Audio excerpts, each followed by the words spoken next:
La bibliothèque idéale du trader gagnant, première partie.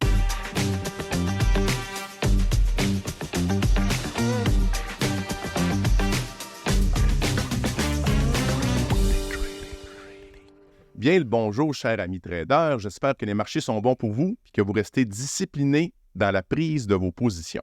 Comme à l'habitude, Patrick à la barre pour vous animer et partager avec vous la passion du trading et de ses subtilités. Pensez, avant tout, pensez à vous abonner et à partager pour aider vos proches qui s'intéressent au trading. Ça va les aider, ça va nous aider, ça va aider tout le monde. Ça va permettre, dans le fond, de rayonner encore plus pour nous. Donc, on va apprécier énormément. Aujourd'hui, on couvre un sujet que je considère fondamental, celui du savoir. On vit vraiment dans une belle époque aujourd'hui. Le partage de connaissances est plus facile que jamais. En même temps, je ne sais pas pour vous, mais moi, il m'arrive souvent de me sentir submergé, d'en avoir trop. Je n'ai pas le temps d'écouter les podcasts que je veux écouter. Je n'ai pas le temps d'écouter les webinaires que je veux écouter. Je n'ai pas le temps de lire les livres que je veux lire. J'en ai trop pour ce que je suis capable de digérer. Entre vous et moi, c'est un heureux problème. Là. Il y a des situations pires que ça. Mais qu'est-ce que ça fait? C'est que comment je fais pour m'assurer que mon cheminement, je vais l'optimiser, je vais être à la bonne place, que je vais mettre le temps au bon endroit parce qu'on peut vraiment se perdre dans une tonne d'informations. Qu'est-ce qu'on a décidé de faire aujourd'hui? Bien, c'est de vous partager nos coups de cœur de lecture. Les livres qui nous ont inspirés, qui ont eu un impact pour nous, qui ont changé à quelque part notre trading, bien entendu. Puis, pour faire ça, j'ai deux camarades avec moi. Tout d'abord, le maître, le head trader de day trading, François Joly-Dubois. Comment ça va, mon cher ami? Ça va super bien. Ça va être les trois prochains, ou les deux ou les trois prochains podcasts. Ça va être super intéressant. On parle beaucoup de lecture à faire, de qu'est-ce qu'on peut prendre, qu'est-ce qu'on peut lire pour s'instruire, puis beaucoup de questions des membres sur les livres à lire. Là. Donc, je pense qu'avec tous les livres qu'on va proposer, je pense qu'ils vont pouvoir se faire une bonne idée. Bien, c'est ça. Puis d'avoir quelqu'un qui l'a déjà digéré pour eux, pour vous, dans le fond, les auditeurs. Ça, je trouve que c'est une bonne idée aussi. Là. Donc, on a quelqu'un d'autre aussi avec nous, un invité spécial qui a de l'expérience à revendre au niveau de la bourse, qui pratique la bourse depuis qu'il y a 14 ans, qui gère ses placements lui-même, 100% de façon autonome. Il s'agit de M. Hugo Bélanger, qui est enseignant à la TELUC et au Cégep de Maisonneuve en administration, mais qui est surtout un grand passionné de la bourse et des marchés, comme je disais, depuis qu'il y a 14 ans. Donc, ça fait quand même du bagage derrière la cravate. Comment ça va, Hugo? C'est super bien. Je suis super content d'être ici avec François. Moi, j'aime beaucoup François. C'est un excellent trader. C'est un gars intelligent, drôle, ainsi de suite. Fait que partager un podcast avec François, pour moi, c'est un honneur. Colin, on va pouvoir se challenger. Je ne sais pas si c'est la première fois, je pense, quelqu'un qui a plus d'expérience que moi. Moi, c'est surtout à 16 ans, j'ai commencé à m'intéresser à ça. Hugo, 14 ans, quand même, c'est... Oui, mais la vie n'est pas une compétition non. sur ça. Mais, on va parler on peut parler de parcours de vie aussi, de qu'est-ce qu'on a lu et ça. On laisse ouvert. C'est ça. Ben, c'est très, très bien de laisser ça ouvert. Tu sais, moi, Hugo, je te suis depuis un bout de temps là, sur Facebook, tes publications, tout ça. Je t'ai vu un petit peu aussi avec Il n'y a rien de parfait. Tu as participé à un podcast avec ça. Ouais. Puis, que ça m'a fait, parce que l'idée de t'inviter, c'était François. Là. Vous avez jasé ensemble, vous avez parlé de lecture, puis François m'est arrivé avec cette idée-là, je trouvais ça génial, mais où je m'identifie avec toi, c'est parce que tu as un bagage en musique. On a étudié en musique tous les deux. Ouais. Donc, c'est vraiment spécial. Comme François dit, j'ai quelqu'un qui a autant d'expérience, sinon plus que moi, parce qu'on n'a pas dit ton âge non plus. Ouais. Puis, moi, j'ai quelqu'un qui a comme défriché la musique aussi, comme moi, pour... en parallèle, tu es allé plus vite que moi dans le trading, mais après ça, je trouve que ça nous sert beaucoup d'être musicien. Moi, j'en suis convaincu de ça. La discipline, absolument. Les règles. Puis, c'est la beauté de la chose. On va parler tantôt des livres, mais il y a un fil directeur derrière tout ça dans les livres. C'est d'avoir un plan, d'avoir des règles, des suivre. C'est... puis qu'on descende 100 ans en arrière, ou aujourd'hui, ou avant-hier.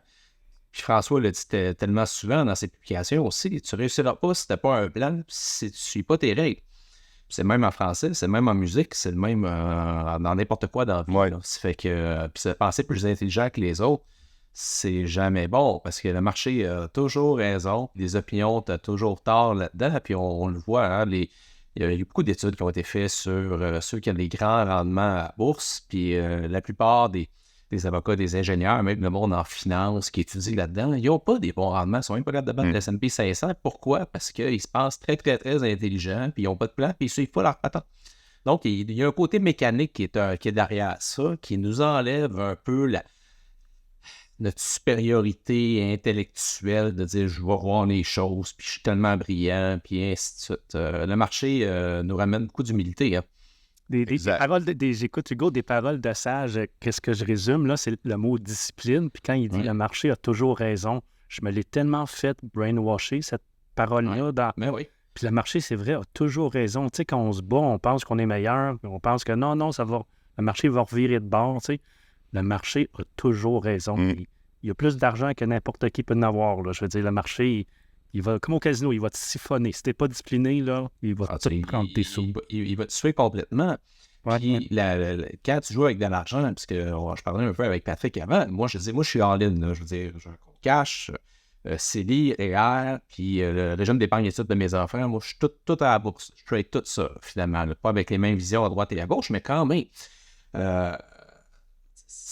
Perdre de l'argent, là, ça fait mal. Là. C'est quelque chose que tu sais, tandis qu'une opinion, quand tu as tort ou quoi que ce soit, mais tu reviens chez vous, tu te dis, bon, mais c'est pas grave, j'ai raison quand même. Là, mais là, on parle d'argent.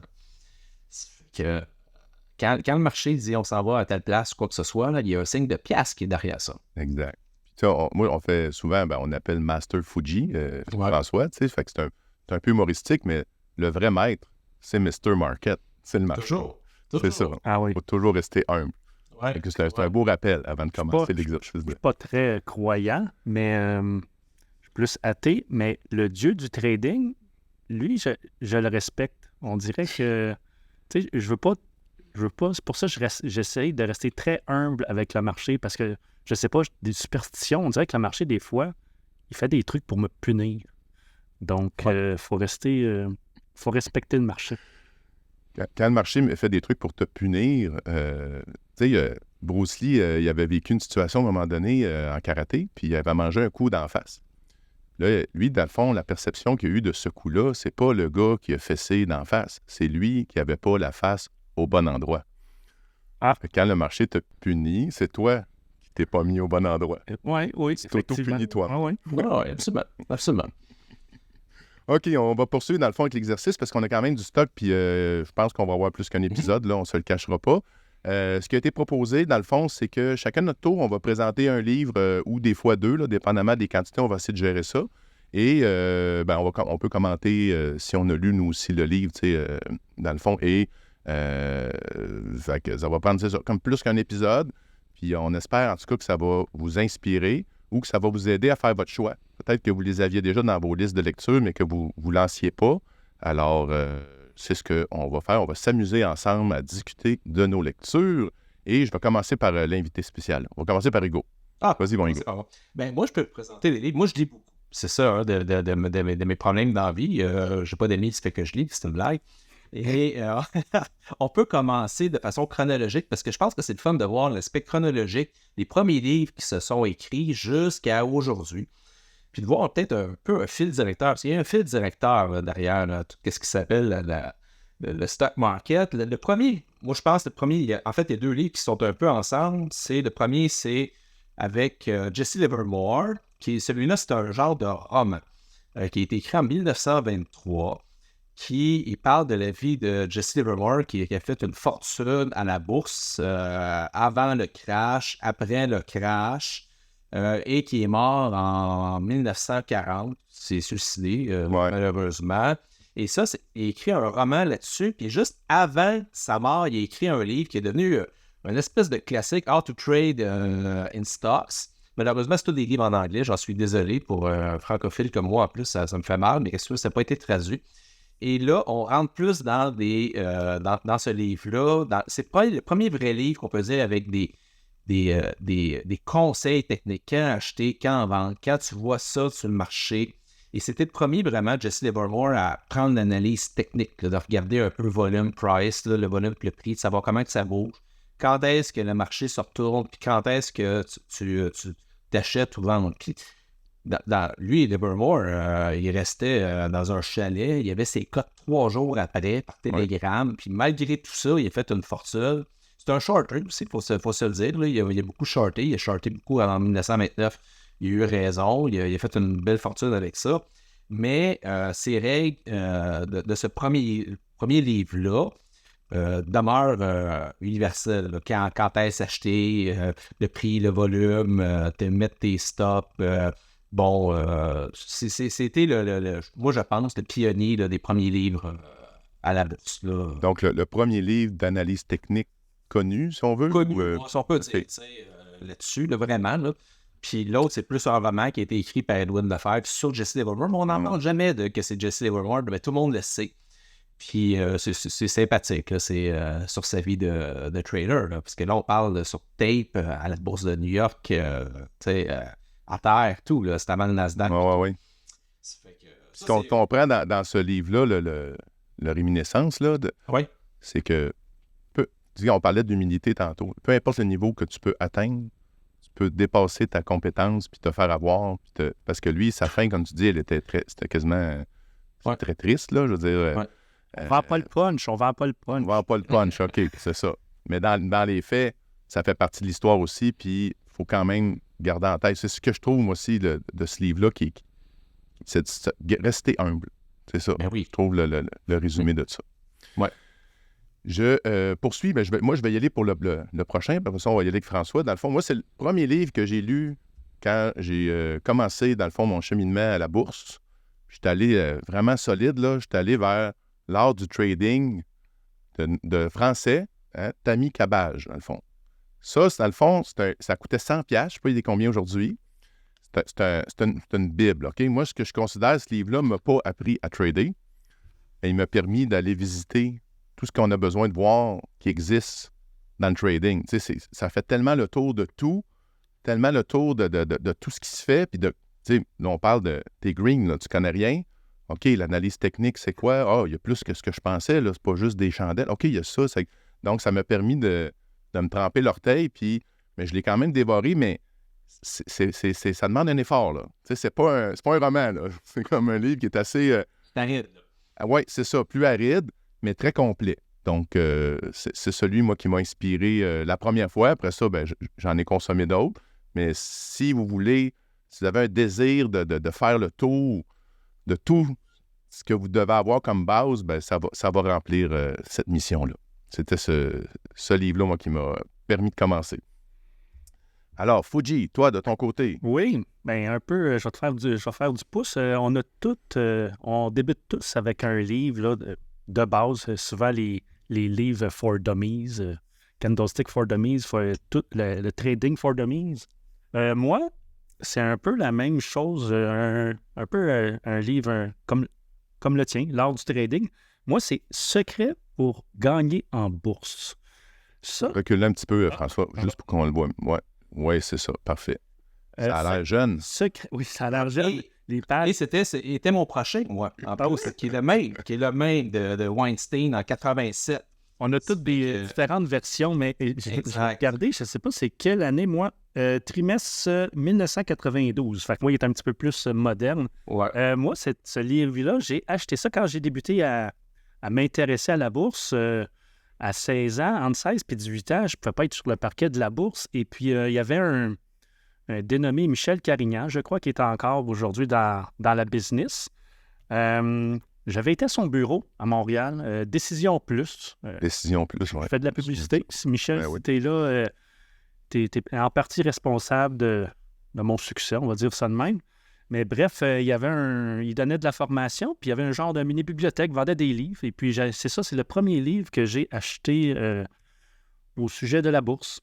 Et puis, un peu comme le livre de Patrick, l'art du trading, ça ne nous apprend pas vraiment, ça donne quelques conseils peut-être comment transiger, mais c'est surtout tracer des lignes, des moyennes mobiles, ça l'explique un peu la théorie. Mais bref, qu'est-ce que j'aime aussi de ce livre-là, c'est Secret pour gagner en bourse, à la hausse et à la baisse. Il y a beaucoup de monde ceux qui transigent le forex, les contrats à terme, on comprend le principe de vente à découvert. Dans le marché des actions, c'est un petit peu plus exotique, nébuleux. Mais moi, j'ai plongé rapidement sur la vente à découvert. Puis, un peu comme Hugo parlait tantôt, Jesse Livermore, c'est un spécialiste de la vente à découvert. Ceux qui font des ventes à découvert ou ceux qui ne savent pas, généralement, les marchés tombent beaucoup plus vite qu'ils montent. Donc, un peu comme... si vous voyez les marchés monter, prenez un graphique, peu importe, en 5 minutes ou en graphique journalier, une chute, une poussée, d'exemple, des marchés boursiers, puis on va dire 5% en un mois, des fois, vous allez voir 2-3 grosses chandelles bearish, baissières, puis ça peut effacer les gains. Donc, les ventes à découvert, j'invite nos auditeurs peut-être à se renseigner un peu là-dessus. Faites de la simulation, faites du paper trading, commencez pas à faire de la vente à découvert parce que je dis que c'est payant, je fais juste dire que ça va beaucoup plus vite. Et puis quand on est jeune, on veut, malheureusement, aujourd'hui, puis même dans mon temps, c'était le même, on veut faire de l'argent rapidement. Et puis la vente à découvert, c'est une façon de faire de l'argent, on va dire plus rapidement, je ne veux pas dire plus facilement, plus rapidement, mais pas nécessairement plus facilement parce que faire de la vente à découvert, c'est quand même une technique spécialisée. Mais bref, ce premier livre-là m'a initié au marché boursier, l'analyse technique, mais surtout aussi pour la vente à découvert. Donc, je ne sais pas, Hugo, il en parlera plus tard, là. Il y a la même version, un peu comme, tantôt je vais parler d'un autre livre, que Hugo, il a débuté avec ça. Je pense que j'ai 3 versions. J'avais peur qu'il change de mots dans chaque version, donc j'achetais chaque version. Donc, voilà mon premier livre qui m'a initié au marché boursier. Puis c'est drôle parce que Weinstein est toujours en vie. Hein. Et lui, il est toujours en vie, puis il est encore très actif sur X, là, sur Twitter. Pas c'est lui qui règle son compte, quoi que ce soit. Mais dans le temps, lui, c'était vraiment avec la moyenne du 150 jours. Quand tu es en haut, puis elle monte sur tes boules, puis après ça, c'est la base. C'était que lui, il était vraiment avec cette moyenne mobile-là. Puis dans le temps, c'est que le problème, c'est que les graphiques, ça allait jusqu'à 150 jours. Puis là, aujourd'hui, il a mis à jour sa théorie sur du 200. C'était ça, la raison, c'était sa limite. 150 jours. Du logiciel. Wow. Lui, c'était ça, son 150 jours. Ça fait que là, aujourd'hui, c'est sur le 200. Puis il reste dans sa théorie, dans le sens que quand tu es en haut de ton 200, tu montes, tu sais. Ça fait qu'une théorie relativement simple. Oui, mais c'est la base de tout, là, un peu comme dans ma formation swing trading. C'est certaines conditions pour regarder des titres. C'est facile. Les titres qui sont au-dessus, prenez-en note, les auditeurs. Les titres qui se transigent au-dessus de leur moyenne mobile, c'est généralement des titres qui performent bien, ou on va dire en santé. Hugo est professeur, c'est la même chose. Là, à l'école, là, les enfants, quand la moyenne on va dire, de la classe est de, on va dire, 80%, quelqu'un qui a 70%, c'est quelqu'un de bien, mais il y a de la difficulté par rapport à la moyenne du groupe. Tandis qu'un titre ou un élève qui a, on va dire, 95 de moyenne générale, puis la moyenne est 80, il performe mieux que le groupe. C'est la même chose avec les titres. Donc, on dit tout le temps qu'il faut mettre les chances de notre côté. Donc, un peu comme Weinstein dit, les titres qui sont au-dessus de la moyenne mobile, généralement, c'est ceux-là qui performent mieux. Donc, c'est la base, c'est la règle numéro 1, je crois, dans tout type de négociation, là. Mais ça reste quand même fascinant comment des fois le choix, tu sais, le 150, là, moi, à chaque fois que je vois une affaire de même, ça me fascine. Je me souviens plus qui, il y avait un trader, là, un des wizards, là, que lui avait sa moyenne mobile 21. Là, tu te dis pourquoi il y avait 21? Ben, c'est parce que lui, il avait sa paye à tous les 21 jours ouvrables. OK, fait que chaque moyenne mobile doit avoir une histoire. Il y a une histoire, oui, c'est ça, étonnamment. Puis souvent, c'est une histoire de logiciel. De situation, c'est ça. C'est ça. Ouais. OK. Ouais, c'est drôle, tu sais. Puis après ça, ben, ça devient une tradition. Mais après ça, est-ce que les gens adhèrent à ça? T'sais, la moyenne 200 est réputée comme étant une des plus importantes, tu sais. Donc, après ça, peut-être les gens se sont mis tout simplement à adhérer à ça. Mais c'est quand même fascinant de voir d'où ça part. Puis ça serait vraiment... sûrement qu'on aurait des grandes surprises là, si on se mettait à fouiller ça là, sur tous les grands traders de ce monde. Ouais. Le temps passe, mais on aurait peut-être le temps un autre livre de Hugo, tiens. On va aider avec Hugo. Pour terminer, je vais donner un peu d'espoir au monde. C'est un livre qui est de Darvas, qui a été publié en 58, je crois. Et Darvas, c'est un danseur de ballet. Finalement, il a fini sa carrière parce que physiquement, il était plus capable. Fait que là, il n'y avait pas une scène, évidemment. Un peu comme Marc Minervini, que je pourrais parler plus tard, et ainsi de suite. Et là, il dit, il faut que je fasse de l'argent pour que je me trouve un job, finalement. Là. Ça fait que là, il s'est mis à étudier en bourse. Puis là, c'est comment qu'il a fait 2 millions sur le marché avec 5 000 $, finalement. Ça fait que lui, il a fait sa... C'est un gars qui ne connaissait pas le fondamental. Il ne regardait pas les chiffres, quoi que ce soit. C'est vraiment un gars technique. Et lui, il achetait... la théorie, c'est des box qu'ils appellent les box de Darvas. Ah oui. Tu sais, c'est que là, ton action, elle zigne un peu là-dedans, en 2 lignes, mais quand elle franchit le haut, là, t'achètes. Ça fait que c'est beaucoup avec des buy orders. T'achètes quand elle monte. Puis là, après ça, elle va remonter d'un autre palier de 20. Ça fait que, absolument, c'est par des 20%. Là, tu vas la garder là-dedans. Si elle franchit ça, tu vends. Ça fait qu'il achète des breakouts un peu d'une certaine façon, des paliers de base. Puis il a fait une fortune avec ça. Puis 2 millions en quelle année, là? C'est pas jeune, ça non plus. C'est ça. Hey, c'est de l'argent, ça. Oui, c'est de l'argent, là, c'est la big money. Puis le gars, il ne connaissait pas la bourse. Fait que là, le monde, il le regardait aller. Il dit, comment tu fais autant d'argent? Il dit, je regarde ça, quand ça va bien, j'achète. Puis quand ça va pas bien, tu sais. Grosso modo, il a fait ses petites boîtes. Puis c'est encore très vrai, là, les boîtes de Darvas. Ça fait que ça donne un peu espoir. Sully, qui a un livre qui se lit bien. Il n'y a pas... Tu sais, une théorie qui se résume en 2 pages, finalement, là, les boîtes de Darvas, qui est encore très vrai. Fait que c'est un petit livre qui donne espoir à du monde de dire comment on peut partir de quelque chose puis de le monter très très haut avec rien. Un autre livre qui fait penser à ça. Arrête to go, tu vends du rêve, là. Moi, tu vends du rêve. Mais non, mais c'est très intéressant. Puis pendant que tu présentais ce livre-là, puis je vais te laisser après ça à ton autre livre, mais j'ai fait le calcul avec l'inflation d'aujourd'hui. Comment tu penses que ça représente? Dis un chiffre, là, 2 millions en 58 aujourd'hui, comment ça vaut? J'aurais tendance à dire 125 peut-être. Ça vaut quand même 21 millions. Ouais. C'est quand même beaucoup d'argent. C'est moins pire. C'est le big money. C'est le big money. Oui. C'est clair. Puis il y a eu une genre d'actualisation avec ce livre-là, Insider by Superstock de Steam. Et lui aussi, c'est le même principe. Comme la plupart des traders, il a tout perdu pendant 7 ans. Il a essayé à droite et à gauche. Ça ne marchait pas, ses patentes. Puis il est parti de 46 000, puis il a fait 6,2 millions en dedans de 18 mois, genre, quelque chose de genre. Grosso modo, il n'y a personne qui se pense plus intelligent que les autres. Il a fait ses règles. Il dit, moi, c'est ça mes règles. Je rentre là, je sors là, plusieurs fois, quoi que ce soit. Il y a peut-être du marge aussi. Peut-être qu'il a joué sur marge pour se donner, pour pimper ça un peu.